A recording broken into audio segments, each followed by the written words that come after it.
Hey everybody, Ryan here at etrailer. Today on our 2013 Ford Explorer, we're going to be checking out and showing you how to install the Roadmaster battery charge line kit for towed vehicles. So when it comes to setting up your flat tow, you want something that is going to be reliable, right? And really straightforward and easy to figure out.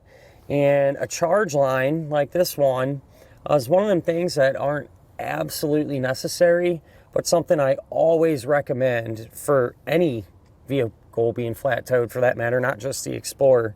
And really that's for one big reason, and that is to keep your battery maintained and charged up. That way whenever you get to where you're going and you want to start up your car, you're going to have the confidence to know when you hit the key, it's going to fire up. And the reason that your battery can get depleted in the first place whenever you're flat towing is because braking systems, the supplemental braking systems, those are going to use your car's battery power to operate. So over time, you know, if you're on over the road for 6-8+ hours and, you know, just constantly taking a little bit of juice at a time from your battery, over time it can drain and leave you with a dead battery. And then you're at your campsite, you know, you're glad you're done driving and getting off the road, and then you got to run into a problem. You got to get break out some jumper cables or put your battery charger on it or bother someone maybe to help you out.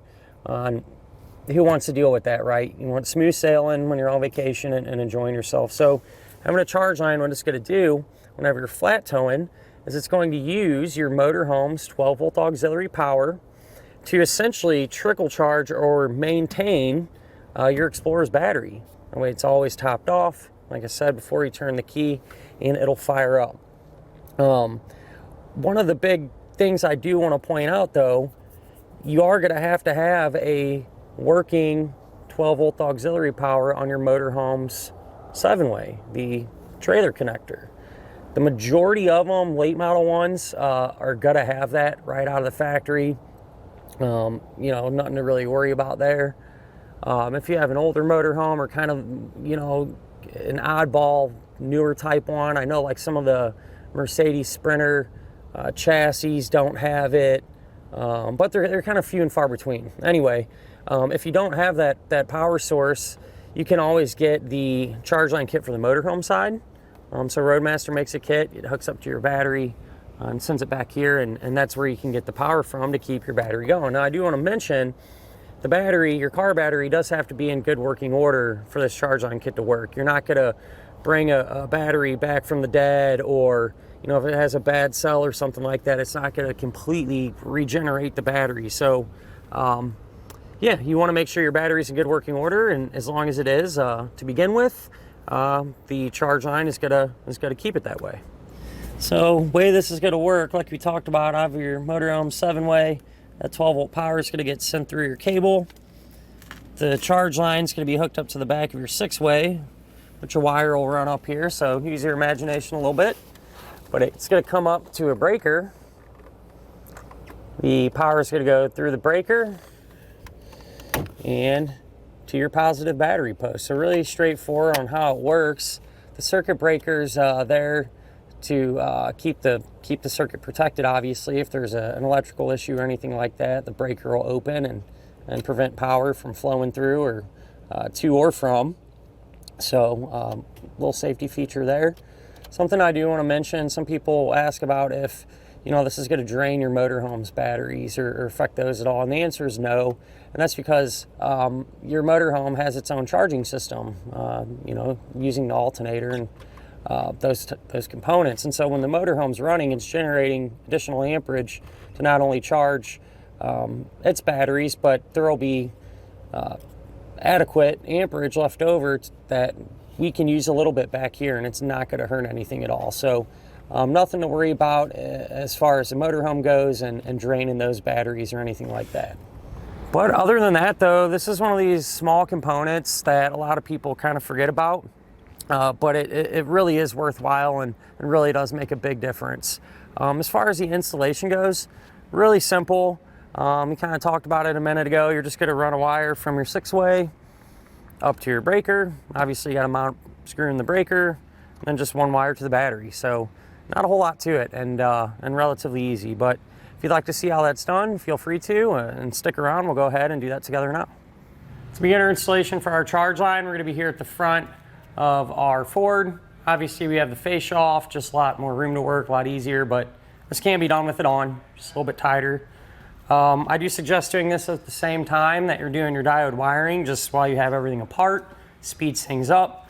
But first things first, you want to take the charge line wire and run one end of it through your connector plug and bring it out here to our terminal.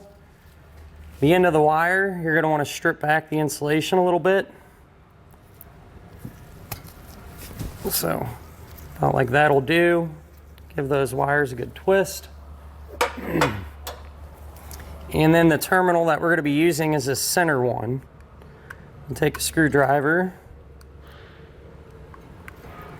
loosen that up. I'm going to place the wire inside and simply tighten this back down. So once all your wires are hooked up, you can take your dust cover, put that in place, and then at the very end, once everything works, if you want to put some grease or sealant or anything in there, you can. So I like to wait till the end though, if you need to get in there and repair something.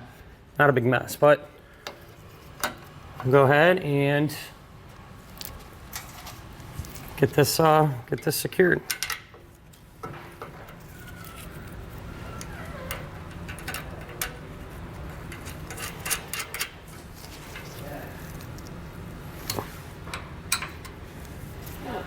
Now we need to route our wiring up into the engine compartment, so it comes right out there.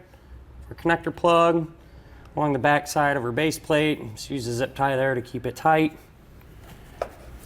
Right through here, there's a little air dam deal there. I just drilled a small hole in it, kind of just to clean it up.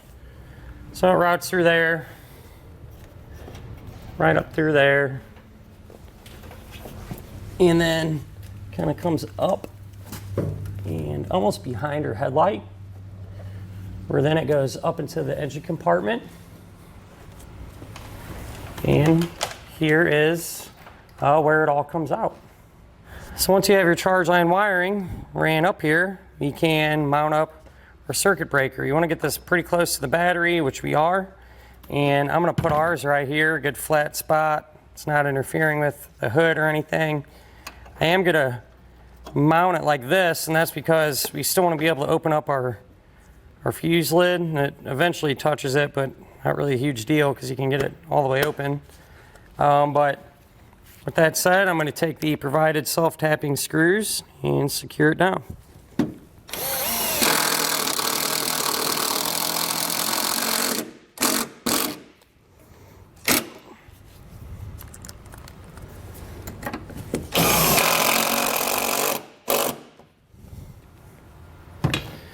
Once we have it secured down, we're going to take the nuts off the post here. Careful when you're doing this, these things kind of like to just pop off almost and easy to lose. But we'll go ahead and get them off and set them off to the side. We're going to take our wire here and measure it out. The other end of this is going to the connector plug at the front of our car. And so this then needs to get hooked up to the gold or copper colored post. So I'm just going to kind of eyeball the length there, cut it, and strip that insulation back. And what you're going to do is take one of these smaller ring terminals, place that over the bare end of the wire, and crimp it down.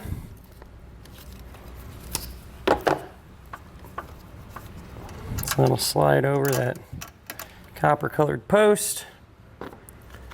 We'll take the nut and run that back on down. The remaining length of wire, I just stripped back the ends and crimped on a large ring terminal on one end, small ring terminal on the other end. Small ring terminal It's got to go over the silver post. And put the nut back on. And I'm going to use a 3/8 socket here to snug these down.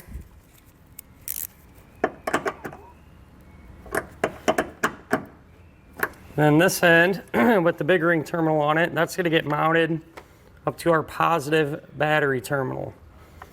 All right, so I really don't want to mess with these two posts since there's a big fuse there. I think I'm just going to go right onto our tensioning screw, I guess you'd call it. That is a 10 millimeter, and the thing is with these, a lot of times the nut isn't designed to come completely off, at least without kind of messing the threads up. And we'll know that if it kind of just stops. So yeah, there's some tension on it and just wants to stop, so I'm not going to force it off and mess something up. So all we need to do is take our big ring terminal and we're just going to cut an opening in it like that. Then we'll be able to just kind of sneak that under the head of the nut. And we're just going to tighten this back down.